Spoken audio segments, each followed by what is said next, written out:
Aujourd'hui, il parle de 130 000, mais tout ça, c'est illustratif que nous accumulons de masse des déplacés internes de l'ordre de 3,5 millions et qui continuent de dire qu'il y a des Congolais qui traversent la frontière pour aller chez lui. C'est totalement faux, mais c'est dans son narratif habituel. Nos experts et ceux du Rwanda se sont mis d'accord sous des auspices des HCR qui avaient plafonné les chiffres des réfugiés congolais évalués à peu près 82 000, qui sont là d'ailleurs depuis plusieurs années au Rwanda du fait des gesticulations rwandaises en République démocratique du Congo.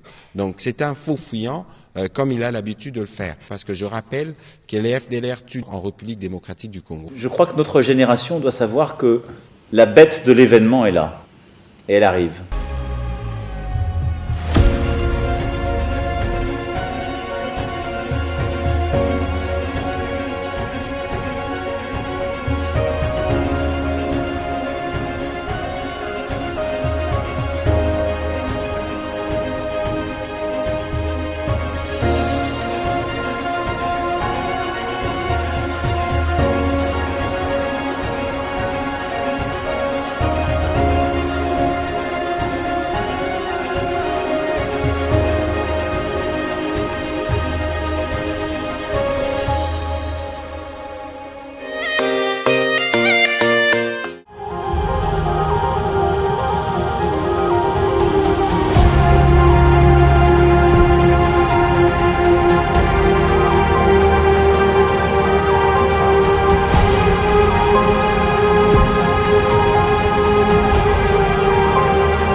Nous sommes devant vous parce qu'il y a une question urgente qui concerne la République démocratique du Congo et tous les Congolais. Vous avez, j'espère, tous suivi hier que le directeur général de l'OMS déclarait la maladie du monkeypox ou variole du singe une urgence mondiale et la République démocratique du Congo est touchée. Il y a des cas qui sont vus ici en République démocratique du Congo et donc je ne suis pas spécialiste, mais lorsqu'on parle d'une urgence mondiale, on veut attirer l'attention, un peu plus d'attention, donc on n'est pas encore dans une position, on va dire, c'est la panique générale, et donc nous avons, nous, un spécialiste des questions de santé, d'hygiène et de prévention, le docteur Samuel Roger Kamba, bonsoir. Bonsoir. Il est ministre de la Santé publique, nous avons déjà eu l'occasion avec lui ici, à plusieurs reprises, de faire des exercices de redevabilité. Ce soir, docteur, nous voulons aller droit sur le but. Est-ce qu'il y a de quoi s'inquiéter? Bien avant d'ailleurs de nous dire la définition du monkeypox et comment ça se contamine, mais est-ce qu'aujourd'hui, en République démocratique du Congo, on a le droit de nous inquiéter? Bonsoir, Excellence. La réponse est carrément non. On va développer, mais la réponse aussi directe, comme vous l'avez demandé, est carrément non. Cependant, avant même d'ailleurs d'aller en détail, comme il y a quand même des malades qui sont en cours actuellement de traitement, j'ai quand même une pensée d'abord pour tous ces malades et pour les personnes qui sont décédées aussi, vraiment une pensée pour leur famille.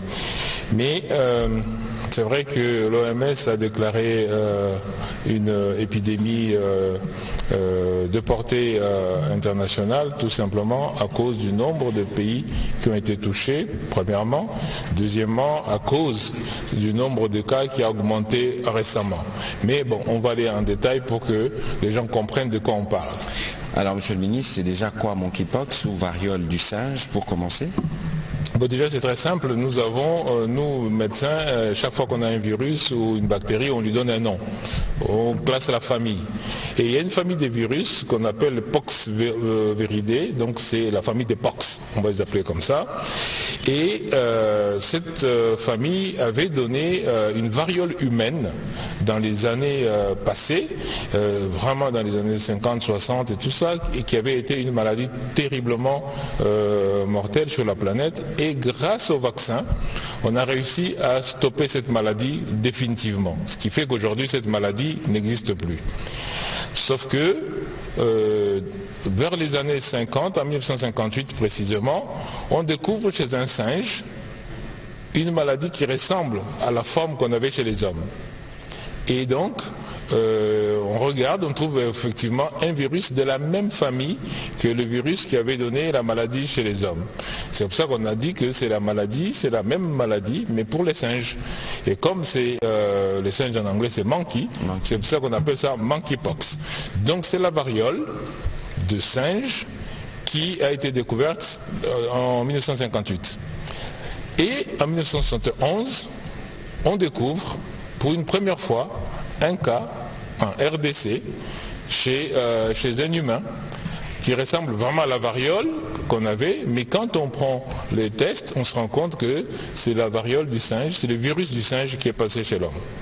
Ce qui fait que depuis ces années-là, donc des années 70, dans notre pays, on voit de temps en temps cette maladie-là par petits spots comme ça, et surtout dans le nord du pays, donc dans les provinces du nord, c'est là où on voit souvent les petits spots, et on dit donc que ça a évolué sous forme endémique. Il y avait une endémie comme ça, qui a toujours été là, et dont on ne parlait pas beaucoup, parce qu'effectivement, en ce moment-là, il n'y avait pas de raison d'en parler beaucoup. Et donc voilà ce que c'est que le monkeypox. Mais il se manifeste lorsque nous regardons les vidéos, on a des irritations sur la peau. Comment on peut reconnaître quelqu'un qui est atteint du monkeypox et comment vous le traitez en République démocratique du Congo? Alors pour reconnaître, c'est assez facile, mais je vais donner quand même tous les autres symptômes qu'on ne reconnaît pas. Cette maladie commence comme toutes les grippes, toutes les maladies virales, souvent par des maux de tête, et souvent par de la fièvre, et bien sûr des douleurs musculaires, et puis progressivement apparaissent des boutons. Et ces boutons sont assez reconnaissables parce que ça touche beaucoup le visage, ça touche les mains, même les paumes des mains, ça se généralise ensuite. Donc c'est facile de reconnaître quelqu'un qui a le monkeypox, ce n'est pas une maladie secrète. Le problème, c'est que on va parler de la contamination, mais j'en profite ici pour dire pourquoi est-ce que nous sommes particulièrement, nous les scientifiques et surtout maintenant nous les décideurs, on est surtout intéressés à contrôler la maladie, parce qu'il y a une forme, la forme sexuelle, qu'on n'avait pas beaucoup avant. Avant, le contact, je vous dirais, c'était l'homme et l'animal. Quand on mange la viande de singe et quand on mange la viande d'un autre animal mort, et ou quand on va manipuler les animaux morts, et bien ce contact-là faisait que le virus passait de l'animal à l'homme. Et donc c'est ça, ce mode de contamination par contact que l'on connaissait. Sauf que on s'est rendu compte, notamment quand ça s'est passé récemment en Occident, que la transmission sexuelle est devenue aussi un problème. Ça veut dire qu'il y a un variant, il y a une forme de virus qui a changé un peu et qui se transforme, qui se transforme par voie sexuelle. Qui se transmet par voie sexuelle. Et ça change beaucoup, tout simplement parce qu'on a moins de signes. La première forme, on a beaucoup de signes, c'est spectaculaire, ça se voit. Et donc, on peut éviter le contact. La forme sexuelle se manifeste essentiellement par des boutons toujours, mais qui sont plus au niveau de la région sexuelle, ce qui fait qu'on ne les voit pas. Et donc on voit beaucoup cette maladie chez les personnes, on dit les travailleurs du sexe. Et c'est pour cela qu'on voit à l'est du pays, et ça c'est nouveau, beaucoup de cas de transmission par voie sexuelle chez les travailleurs du sexe, notamment les personnes malheureusement qui vivent de cela. Et donc c'est là qu'on voit beaucoup aussi cette maladie. Et ça se voit pas beaucoup. Donc voilà, je crois qu'on pourra nous présenter plus ou moins la cartographie de comment la maladie se situe en République démocratique du Congo. Comme vous l'avez dit, c'est plus dans l'Est, plutôt dans la partie nord. Il y a deux formes. Il y a la forme habituelle dont j'ai parlé au départ, qu'on a depuis les années 70, qui se promène un peu par spot, qui était surtout dans le nord. Et maintenant, il y a une forme beaucoup plus présente dans l'Est, et celle-là est à transmission sexuelle. Mais les deux sont mélangés. Les deux sont mélangés. Voilà, on va ouvrir la série des questions. J'espère que nous serons droit au but pour permettre au ministre de la Santé d'être un peu plus clair dans ce qu'il a déjà dit. Donc il n'y a pas des sujets de panique. La situation est bien sur contrôle, mais nous parlerons aussi, Monsieur le ministre, de la vaccination où nous en sommes, comme c'est une question d'urgence mondiale. On va commencer la série des questions avec Madame Joséphine Mawete, qui sera suivi de M. Pascal Moulegua.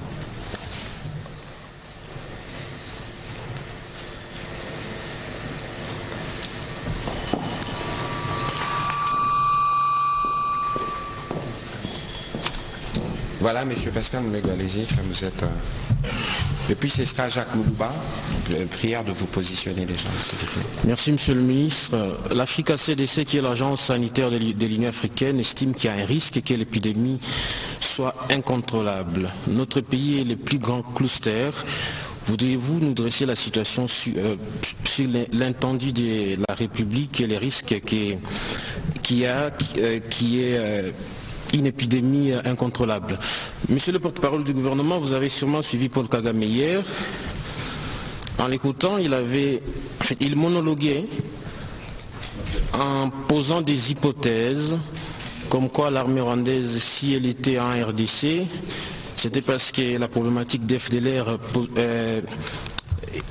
était encore d'actualité, et comme quoi si l'armée rwandaise n'est pas en RDC, c'est parce que vous rassurez que vous avez déjà réglé la question des FDLR. Aujourd'hui, pouvons-nous encore dire que le Rwanda demande son soutien ou bien la présence de ces troupes en RDC, ou pouvez-vous aussi dire en tant que gouvernement de la RDC que les FDLR ne se posent plus comme problème aujourd'hui? Alors, je pourrais répondre à votre question, mais à la fin de cet exercice, comme ça on est sûr qu'on épuise d'abord le sujet principal, s'il vous plaît. Monsieur le ministre, allez-y. Merci beaucoup. Alors, l'Africa CDC a effectivement déclaré aussi une urgence de portée continentale. L'Africa CDC l'a fait parce qu'on est arrivé à 17 pays qui sont touchés. Quand on dit touché, ça veut dire qu'on a repéré au moins un cas ou deux cas. C'est ça que ça veut dire être touché. Et donc dès lors qu'on voit que le virus commence à se promener au niveau de l'Afrique, en ce moment-là, on a intérêt effectivement à alerter tout le monde en disant, bon ben écoutez, prenez des mesures pour que cette épidémie ne devienne pas justement incontrôlable. Je vous ai expliqué que la transmission sexuelle est assez dangereuse dans la mesure où on ne voit pas beaucoup les symptômes. Donc il faut que les gens se réveillent et comprennent que les mesures de précaution à prendre doivent être maintenant répandues pour que les gens ne se trompent pas et qu'ils n'aient pas des rapports non protégés ou des rapports avec des personnes qu'on ne connaît pas, dans la mesure où le risque de transmission est grand dans ces conditions-là. Deuxièmement, Africa CDC a fait ça aussi, même pour l'OMS aussi, pour qu'on mobilise les ressources. Je crois que le ministre vient de parler des vaccins dont on va effectivement parler, mais de toutes les interventions possibles. Comme la maladie ne respecte pas de frontières, il faut que tout le monde soit mobilisé. Et c'est pour cela qu'on dit, c'est une déclaration de portée continentale pour l'Africa CDC, de portée internationale pour l'OMS, pour que tout le monde se mobilise en disant, ok, nous avons une maladie quelque part, faisons tous ensemble les efforts pour que cette maladie-là ne se généralise pas et s'arrête d'ailleurs là où elle est. Je vous ai dit que cette maladie évolue chez nous sous forme endémique, c'est-à-dire par spot depuis très longtemps, mais on voyait bien que tant que ça ne touche pas à certains pays, eh bien, il n'y a pas de réaction. Et donc là, c'est pour dire à tous les pays, eh bien, écoutez, n'attendez pas qu'une maladie se généralise pour que vous puissiez réagir. Merci. Voilà, Monsieur le ministre, vous avez parlé des mesures à prendre, on va y revenir tout à l'heure. Madame Joséphine Mawete, s'il vous plaît. Monsieur le ministre de la Santé, la question liée au Mpox aujourd'hui devient de plus en plus importante. Il y a quelques mois, cette question n'était pas suivie de près par les ministres de la Santé. Maintenant, vous êtes mis. La question est celle de savoir, est-ce que pourrons-nous, dans quelques jours, envisager la vaccination des populations dans les zones touchées? Mais aussi, il y a de cela 4 ans, lorsqu'on parlait de la Covid-19, il s'était carrément imposé une crise de communication publique. quelles mesures les ministres de la Santé prend-il afin que cette crise sanitaire soit accompagnée par la communication? D'abord, avant que le ministre ne réponde, je voudrais que vous puissiez non pas rectifier, mais vous rappeler que le ministre a fait, je pense, il y a 1 ou 2 semaines, en Conseil de ministres, le point sur les maladies que nous avons en République démocratique du Congo. Et il a bien évidemment mentionné les monkeypox et nous en avons parlé. Et donc, si nous revenons à travers ces briefings pour encore parler davantage, c'est parce on a décrété une urgence mondiale. C'est important pour notre population de comprendre ce que ça veut dire, mais c'est une question qui est déjà suivie de près parce que le ministre aura l'occasion, par exemple, de vous dire comment on organise les soins dans tous les clusters qui ont été identifiés à travers le pays. Merci. Monsieur le ministre, vous pouvez répondre aux autres questions. Oui, mais merci beaucoup. Alors, bien entendu, toutes les maladies virales s'arrêtent presque toujours grâce à la vaccination. Je sais que parfois, les gens s'emportent contre la vaccination, mais sachez que toutes les maladies virales s'arrêtent avec la vaccination. Je vous ai dit que le monkeypox que nous avons est une variante d'une variole humaine qu'on avait avant et dont personne ne parle plus d'ailleurs. Et d'ailleurs, avant de répondre à votre question, je profite de ça pour vous expliquer une des raisons pour laquelle aujourd'hui le monkeypox devient un problème. C'est que les générations antérieures qui ont toutes été vaccinées contre la variole humaine étaient protégées. Mais ces générations-là sont de plus en plus vieillissantes ou ont disparu. Ce qui fait que la plupart des jeunes aujourd'hui n'ont pas cette protection qui avait été faite grâce à la vaccination de la variole humaine. C'est pour cela qu'une des raisons qui explique que le monkeypox aujourd'hui est un peu plus important qu'il y a quelques années. Et donc, la vaccination, oui, c'est une des solutions. Ce n'est pas la seule solution. La première solution, vraiment, c'est la prévention. C'est d'éviter la maladie. Quand on a la possibilité de l'éviter, il faut l'éviter et on va dire comment est-ce que ça s'évite. Mais oui, il faut vacciner. Nous avons déjà dans notre plan stratégique défini les besoins en vaccins. Maintenant, il faut accéder à ces vaccins qui sont très chers. C'est pour cela que le CDC Afrique a décidé de communiquer là-dessus pour que tout le monde se mobilise. Par exemple, nous avons besoin d'à peu près 3 millions de doses de vaccins. Parce que nous estimons que si nous vaccinons un peu plus de 2 millions 500 personnes dans notre pays, on pourrait stopper la maladie. Mais si on doit vacciner ces 2 500 000 personnes, on a besoin de 3 500 000 doses. 3 500 000 doses. Pourquoi? Parce qu'il y a un vaccin qu'on peut donner chez les enfants, c'est en 2 doses. Et le vaccin chez l'adulte, c'est en 1 dose. Ce qui fait qu'on a besoin d'à peu près 3 500 000 doses. Mais si on doit les avoir, je peux vous assurer que c'est en centaines de millions de dollars. Voilà pourquoi est-ce que c'était important de demander à la communauté internationale de se réveiller, de dire, mettons les moyens, mettons les ressources pour que nous puissions avoir accès à ces vaccins. Donc ça c'est pour la vaccination. Oui, nous allons avoir accès aux vaccins, nous les avons même déjà demandé, parce qu'il y a un vaccin japonais et un vaccin américain. C'est pour ça que je vous ai dit qu'il y en a un qu'on peut donner en 2 doses chez l'enfant et un autre qu'on peut donner en 1 dose chez l'adulte. Maintenant, le vaccin ne résout jamais tous les problèmes tout seul. Comme je dis, on va vacciner 2 500 000 personnes si on a toutes les doses, mais on ne va pas vacciner tout le Congo. Mais ça veut dire qu'il y a d'autres mesures que l'on doit prendre. Maintenant, par rapport à la communication, je l'ai dit hier dans ma communication qui est passée sur les réseaux, que désormais on va avoir un seul centre de communication qui sera au niveau du ministre de la Santé, pour éviter justement toutes les rumeurs et toutes les informations qui ne sont pas vraies. Parce que nous allons vous dire chaque semaine, parce que moi j'ai une réunion stratégique chaque lundi avec tous les partenaires, avec l'Africa CDC, j'ai 20 experts de l'Africa CDC qui sont positionnés ici, j'ai mon équipe de COUSP, le Centre d'opération d'urgence de santé publique, et donc nous avons les meilleures informations. Donc pour éviter que les gens commencent à donner des informations qui ne sont pas vraies, et donc nous allons effectivement avoir une communication de très haut niveau en collaboration avec le porte-parole du gouvernement, ministre de la Communication.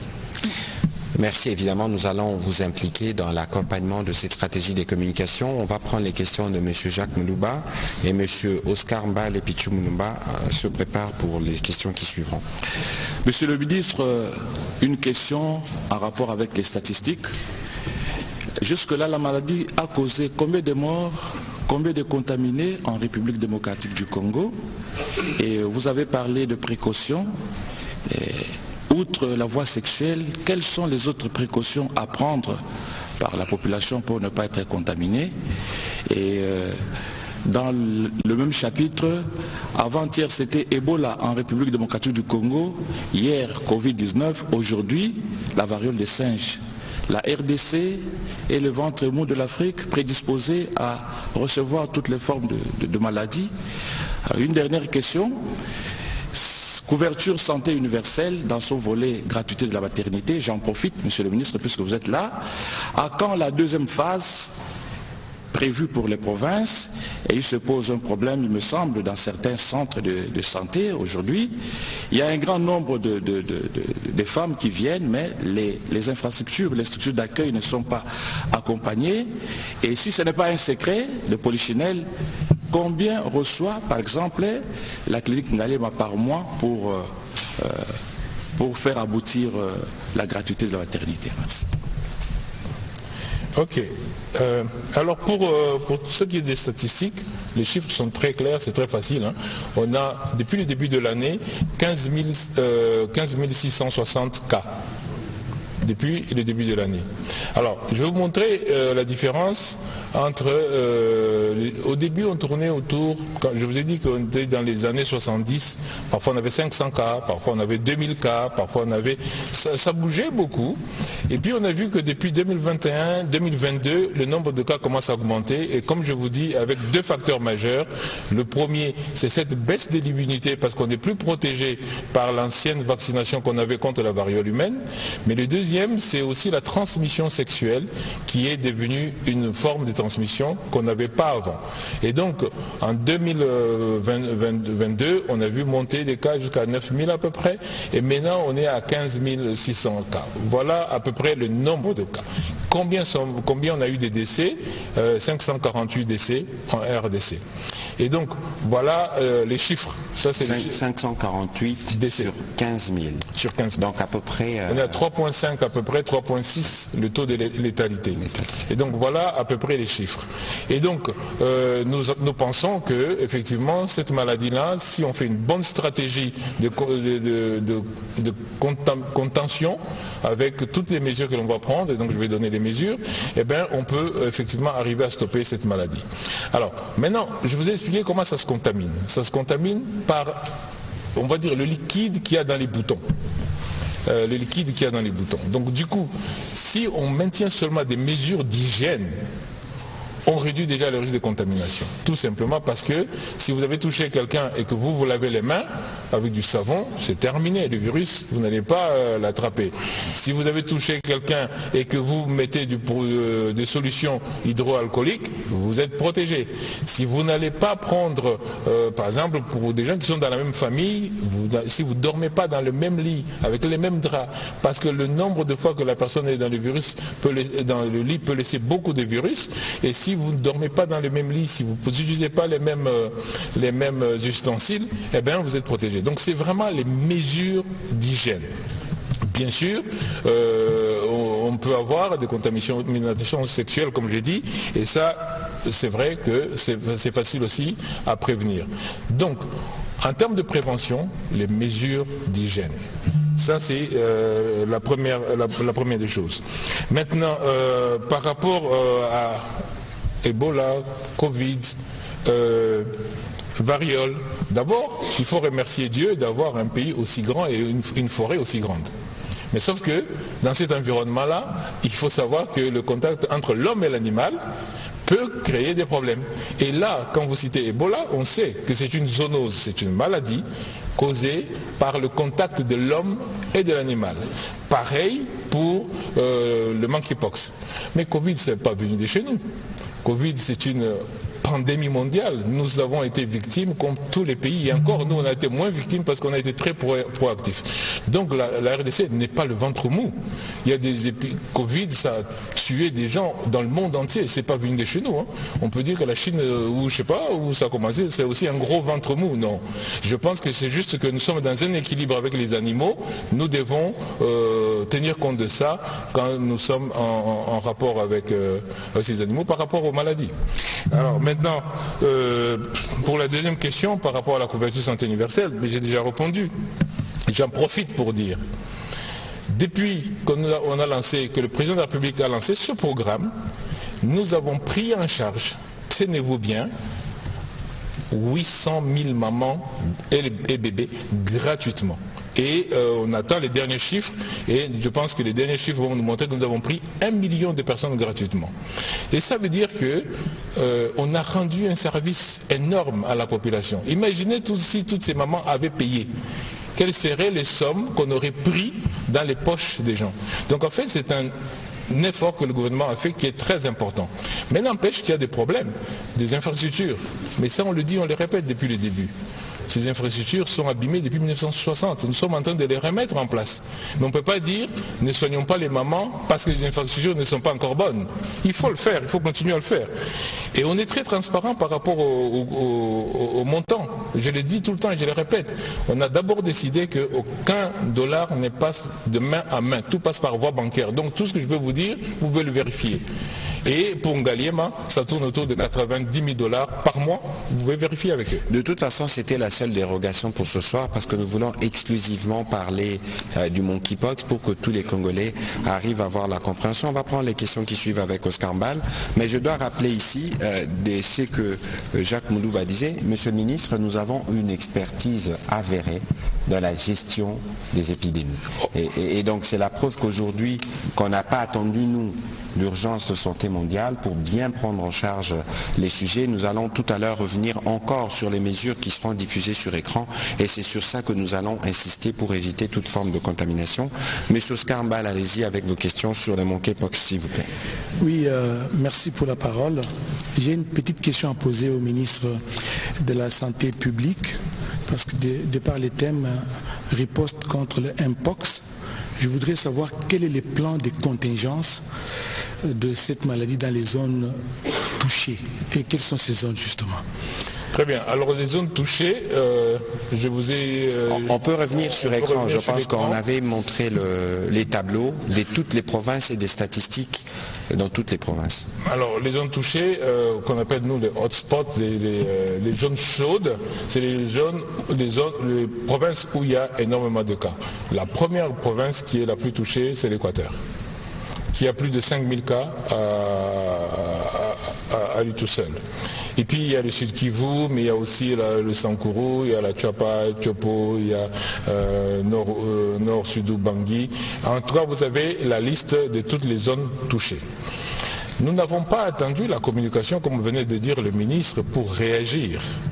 Nous avons, rappelez-vous, mis en place un centre d'opération d'urgence de santé publique depuis plus d'1 an maintenant, le COUSP, qui réagit quasi automatiquement maintenant, parce qu'avant, vous vous rappelez, quand il y avait une épidémie, il fallait d'abord attendre de créer une structure.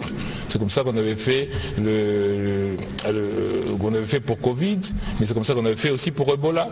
Et donc on avait décidé déjà qu'on ne va plus créer des structures, on va mettre une structure permanente d'anticipation et de réaction rapide. Alors dès qu'il y a une information sanitaire qui sort quelque part, le COUSP se déploie immédiatement pour faire plusieurs choses. Première chose, c'est pour s'assurer qu'il y a un vrai phénomène de santé publique. Deuxième chose, c'est pour évaluer l'ampleur de ce phénomène de santé publique. Troisième chose, c'est pour prendre les mesures de contingence, de surveillance.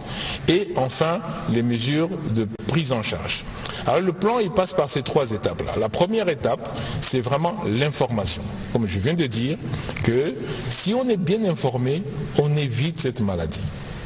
Et l'information, c'est les mesures d'hygiène à prendre. Lavez-vous les mains régulièrement avec du savon. Évitez les personnes qui ont des boutons sur le corps. Et quand vous voyez ces boutons, quand vous-même vous allez voir si c'est du monkeypox. Ça peut être tout à fait autre chose. D'ailleurs, pour votre information, pour la ville province de Kinshasa, aujourd'hui on est autour de 10 cas.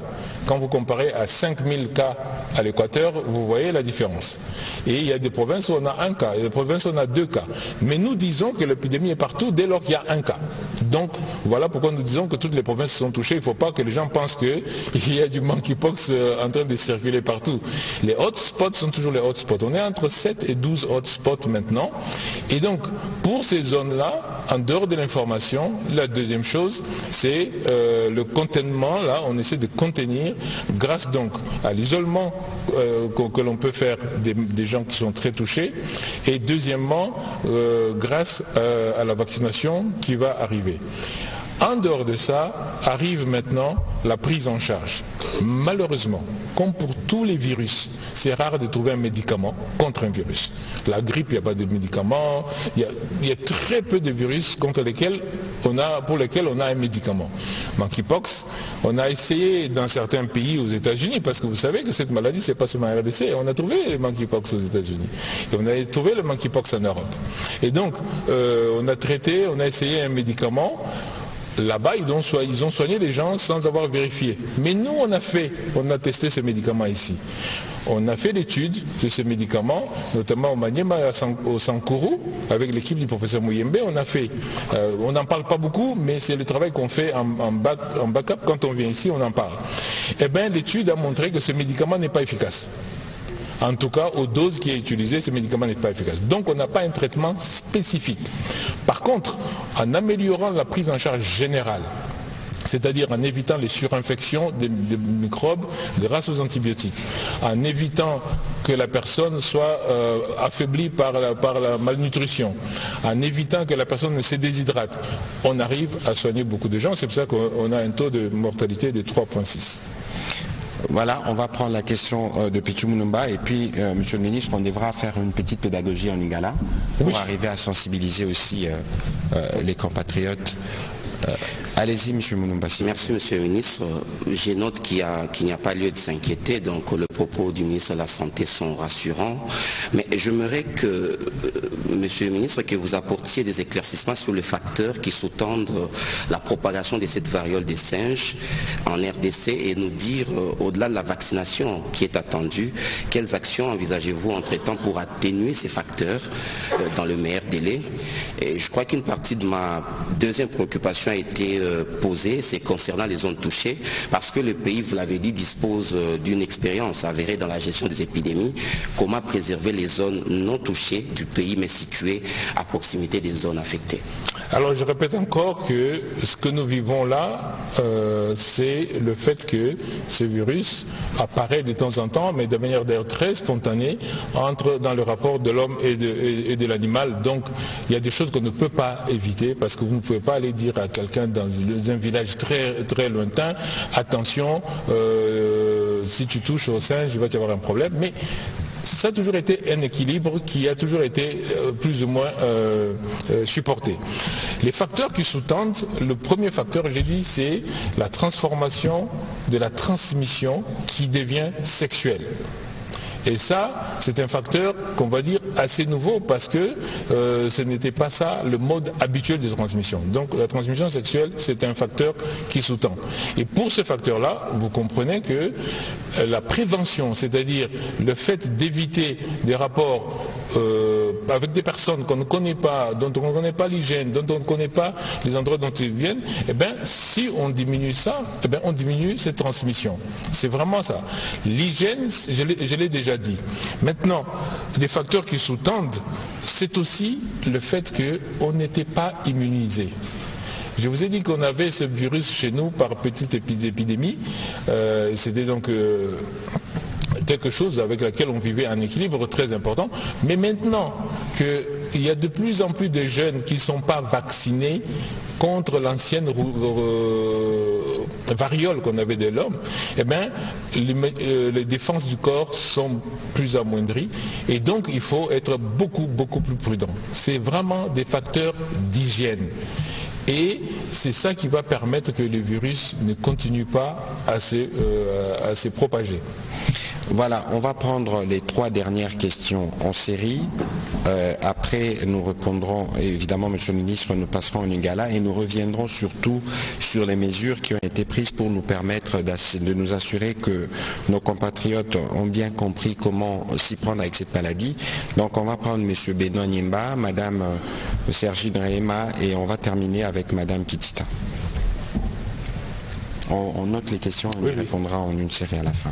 Excellence, vous avez parlé, le gouvernement a déjà fait commande sur le vaccin. De quoi? Sur le vaccin. Oui. Vous avez déjà passé de commande sur le vaccin.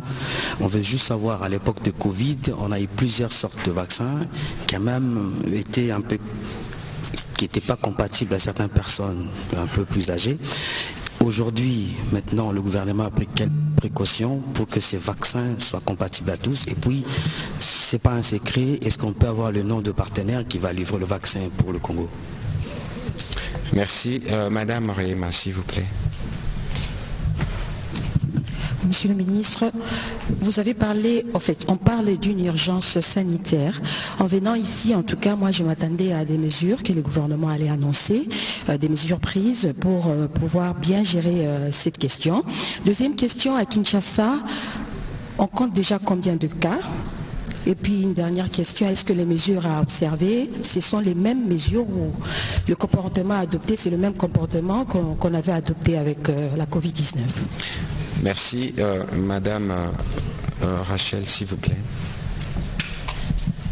Merci beaucoup, Monsieur le porte-parole. Des petites questions de précision. Monsieur le ministre de la Santé, entre-temps, on en guérit comment? Quand on est atteint ou pour ceux qui suivent des cas, des personnes qui sont atteintes de cette maladie à la maison, comment on fait pour en guérir? Est-ce qu'il y a possibilité de la mise en quarantaine comme ça l'a été avec la Covid-19? Et puis, est-ce qu'il y a des personnes à haut risque qui sont potentiellement exposées pour atteindre cette maladie? Est-ce qu'il y a un trait avec la consommation de la viande boucanée? Cette maladie, Monkeypox, et aussi Kinshasa est-elle exposée à cette épidémie avec le reste des provinces en dehors des foyers où l'on retrouve l'épidémie de Monkeypox? Merci. Merci. On termine avec Fabrice Oningala. Matondi mingi mulobeli ya mbula matari zambi nazali na motuna moko na ntoma koangira kamambia bokolongo no bonzoto bai Congo démocratique bakotuna obe mituna pona koyeba ponini bokono yango yaka obe na Congo démocratique touti bongo na coronavirus bokono mosusu ebimi maladi mampo bali koyeba ekoteli ndenge nini bino bokolengela mpona kotelemela Zambie bokono wana na mboka ya Équateur pe na bituka misusu. Merci. Voilà. Monsieur le ministre. Alors, est-ce qu'il y a des vaccins compatibles avec tous et des vaccins qui ne sont pas compatibles avec tous? Ça ne fonctionne pas comme ça. Un vaccin, c'est un produit qui est utilisé pour prévenir qu'on attrape une maladie. Mais ça reste toujours un produit extérieur, comme un médicament, comme n'importe quoi qui rentre dans le corps humain, on réagit toujours différemment. Mais de manière générale, pour qu'un vaccin soit utilisé, il y a plusieurs études derrière, plusieurs tests derrière qui finissent par dire il n'y a pas de risque de santé publique quand on utilise tel médicament ou tel vaccin. Vous pouvez prendre du paracétamol, du Doliprane et mourir parce que votre foie est abîmé immédiatement, alors que tout le monde prend du paracétamol. On ne peut pas dire tiens, arrêtons les Doliprane parce qu'une personne est morte. Mais vous, votre foie n'a pas réagi comme ça. Et donc du coup, on ne peut pas dire il y a des vaccins compatibles ou pas compatibles. Ça ne marche pas comme ça. C'est est-ce que si on donne ce vaccin, est-ce qu'il y a des risques de santé publique? C'est-à-dire, est-ce qu'il y a beaucoup d'effets secondaires que l'on peut remarquer? Eh bien, la plupart des vaccins qui sont utilisés sont des vaccins qui sont inoffensifs en fait. Et je vous ai dit que la plupart des maladies virales sont terminées par les vaccins. Tous nos petits-enfants sont vaccinés tous les jours contre la rougeole, contre la rubéole, contre l'hépatite.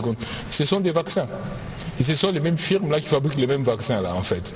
Il n'y a pas de vaccin que l'on décide, bon celui-ci on va l'utiliser pour faire ceci, pour faire cela. Non, ce sont des vaccins qu'ils ont. Sinon, imaginez, tous nos petits-enfants sont vaccinés tous les jours dans le monde entier. Moi je suis pédiatre, j'ai passé mon temps à vacciner des enfants, c'était même pas ici. C'est une des choses qu'on fait. On a même un calendrier vaccinal, un calepin comme ça on remplit. Donc la question n'est pas est-ce qu'il y a des vaccins compatibles, tout ça. Ce qui s'est passé pendant Covid, c'est que ces vaccins-là ont d'ailleurs été beaucoup plus pris à l'extérieur qu'en Afrique. Vous vous rappelez qu'en Afrique, on n'avait même pas accès à ces vaccins-là. Donc ces gens qui ont fabriqué ces vaccins, ils les ont pris d'abord eux-mêmes. Ils ont pris eux-mêmes. Et nous, ils ne voulaient même pas nous les donner. Nous, on a dû se battre, et j'étais d'ailleurs à l'Union africaine avec le président de la République à ce temps-là, pour avoir les vaccins, c'était difficile. C'était difficile. Donc, par contre, gardez juste à l'esprit qu'on finit les maladies virales, parce qu'on n'a pas de traitement contre les maladies virales, par les vaccins. Et c'est quelque chose qu'on a découvert en médecine depuis des centaines d'années. Et donc, par rapport à celui-là, on a 2 vaccins, un américain et un japonais. D'ailleurs, vous voyez, on se bat pour les avoir, parce que par exemple, là, on a réussi, les Belges ont dit, voilà, nous on peut financer 230 000 doses. Vous voyez que nous, on vous dit, on a besoin de 2 500 000. Ces gens, ils hésitent parce que les vaccins, ils sont chez eux, ils se disent, quand la maladie va arriver chez nous, comme ça on se protège. Donc nous nous battons pour avoir accès à ces vaccins-là. Il y en a de 2 sortes, tout simplement par rapport au fait qu'il y en a un qu'on peut donner chez les enfants et l'autre qu'on ne peut pas donner chez les enfants. Alors, maintenant, combien de cas sont touchés à Kinshasa? Mais je l'ai dit tout à l'heure. J'ai dit qu'il y avait 10 cas à Kinshasa. 10 cas le premier cas, c'est quelqu'un qui est venu de Mai-Ndombe. Parce que là, Mai-Ndombe, c'est un hotspot, si vous regardez. Mai-Ndombe, c'est une zone où il y a beaucoup de cas. C'est la personne qui est venue de Mai-Ndombe qui a d'abord contaminé son enfant, qui a contaminé sa femme, parce que je vous ai dit, c'est vraiment le contact direct. Et puis donc, on en a à peu près 10. Et les 10 sont sous contrôle. Enfin, 8 sont confirmés, 2 on attend de confirmer, on a prélevé, ça y ressemble, mais on attend que le laboratoire nous confirme qu'ils sont effectivement touchés. Et donc, 10 cas à Kinshasa, est-ce que les mêmes mesures sont les mêmes mesures que Covid? Oui et non. Oui, pour tout ce qui est hygiène, mais Covid c'est une maladie à transmission respiratoire. C'est pour ça que c'était très dangereux. Et c'est pour ça la grosse différence. C'est pour ça que j'ai dit, on ne s'inquiète pas. On n'a pas besoin de mettre des masques pour le monkeypox. Pas nécessairement. Si je passe à côté de vous, que vous respirez, vous êtes monkeypox, je ne vais pas attraper le monkeypox. Par contre, si vous toussez dans ma figure, les grosses gouttelettes, je peux peut-être attraper. Mais ce n'est pas une maladie à transmission respiratoire comme Covid. Et donc c'est pour ça que j'ai dit, non, on n'a pas besoin de paniquer. On a besoin de prendre de bonnes mesures d'hygiène. On a besoin, et je réponds donc à cette question, vous dites, je m'attendais à des mesures spectaculaires. Mais non, la maladie n'est pas spectaculaire.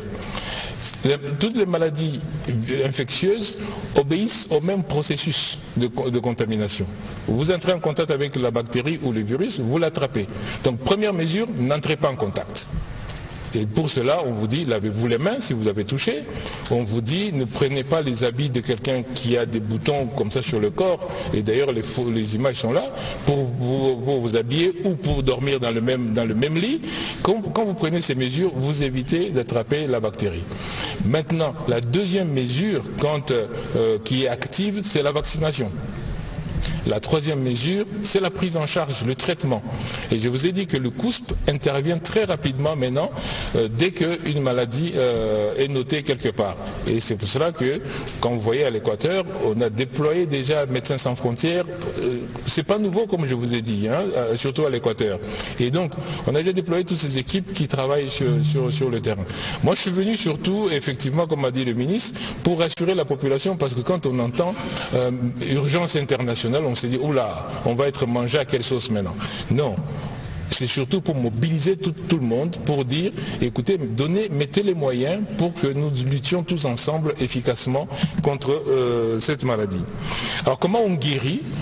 Toutes les maladies virales guérissent grâce aux défenses du corps humain lui-même.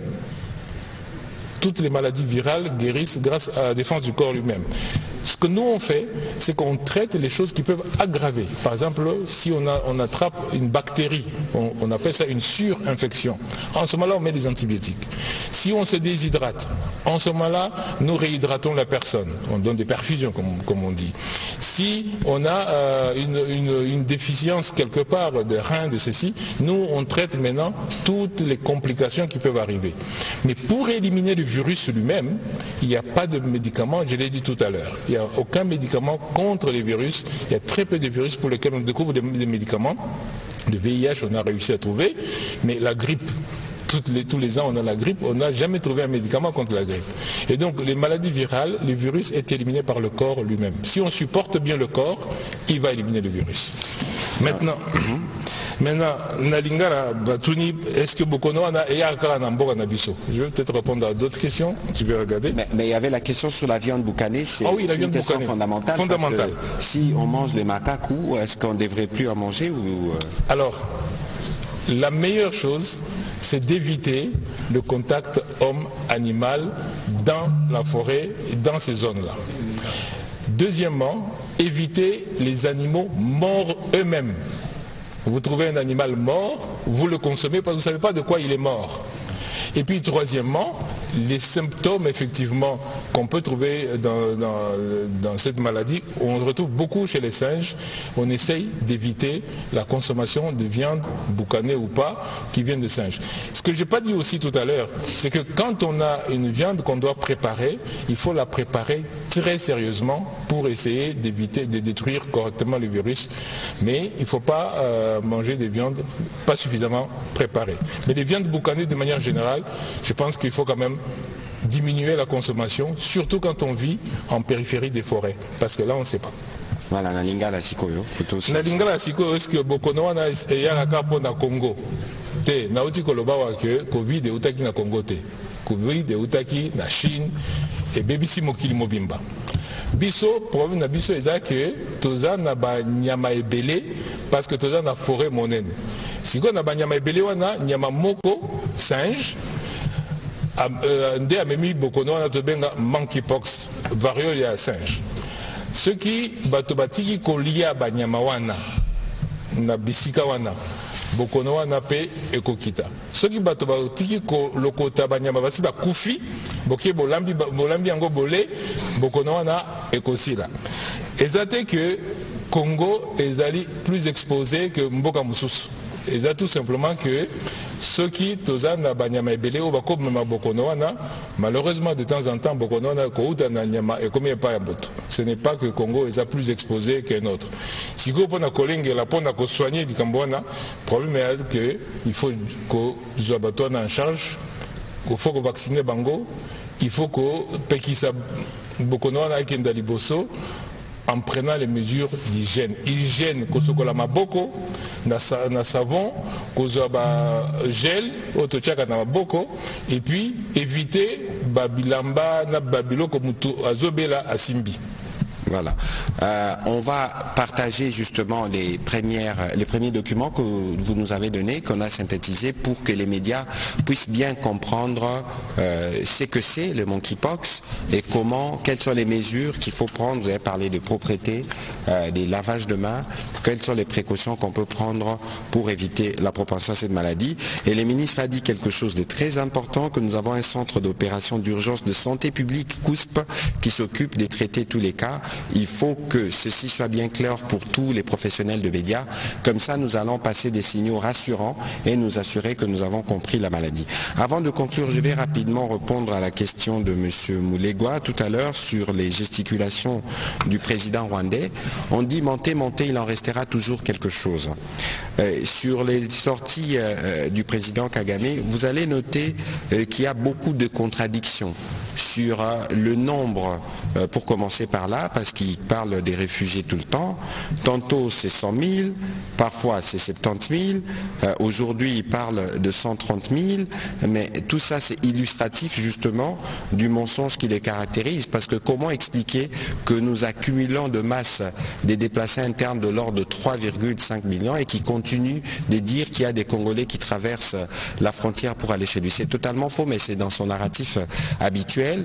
Et d'ailleurs, je dois rappeler que sur cette question spécifique des réfugiés, en novembre de l'année dernière, nos experts et ceux du Rwanda se sont mis d'accord sous des auspices des HCR à la suite de la réunion qu'il y avait eu à Genève entre les ministres Lutundula à l'époque et son homologue rwandais, qui avait plafonné les chiffres des réfugiés congolais évalués à peu près 82 000, qui sont là d'ailleurs depuis plusieurs années au Rwanda du fait des gesticulations rwandaises en République démocratique du Congo.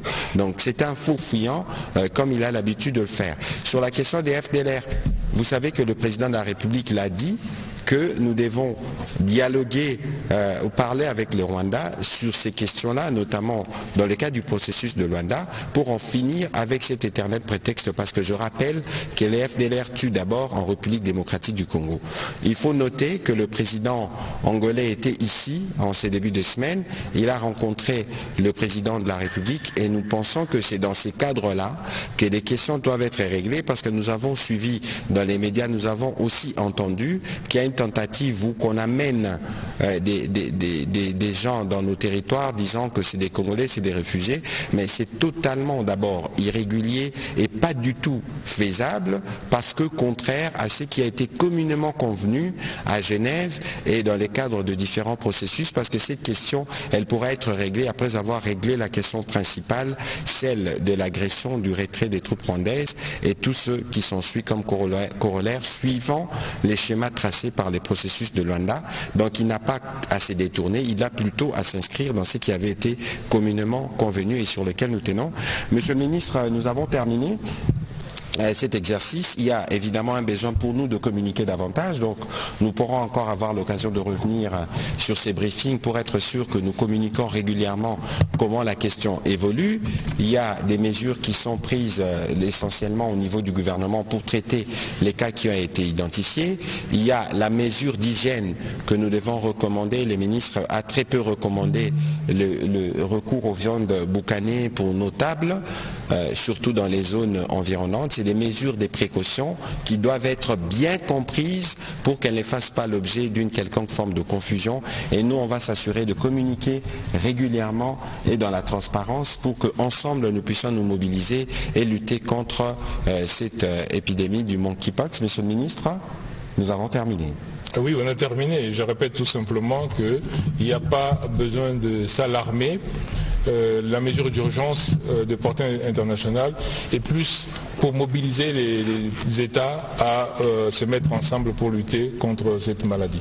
Voilà, merci mesdames et messieurs d'avoir suivi cet exercice de redevabilité et nous vous disons à la prochaine. Merci beaucoup. Merci.